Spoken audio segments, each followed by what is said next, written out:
Hello everyone आपण मानक चाकरी साथी गवर्नमेंट जॉब ओडिशा को आपण मानक पुणी थरे स्वागत।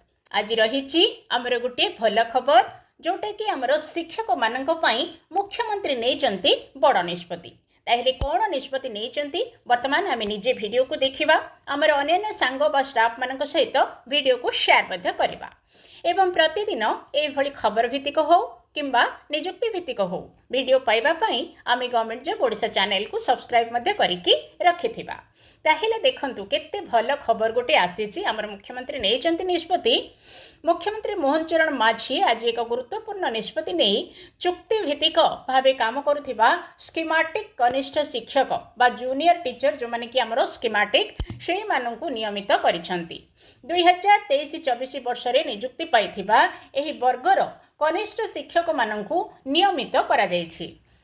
एहा द्वारा राज्यर 13,000 रु अधिक चुक्तिभित्तिक कनिष्ठ शिक्षक माने उपकृत होइछन्ति। एही शिक्षक माने सेमानंकर चाकरी रे योगदान समय ठारू नियमित होइछन्ति। माने जेबे ठारू सेमाने चाकरी रे जॉइन कलेनी सेबे ठारू हेगला तांकर नियमित। तेबे सेमाने चाकरी रे योगदान समय ठारू 2025 डिसेंबर 31 तारिख पर्यंत नेशनल बेनिफिट पाइबे। 2026 जनवरी पहिला ठारू नियमित कर्मचारी दरमा तथा अन्य समस्त सुविधा पाई परिबे। सूचना योग्य जे एही कनिष्ठ शिक्षक माननकु नियमित करिबा पई मुख्यमंत्री पूर्वरु घोषणा करिथिले।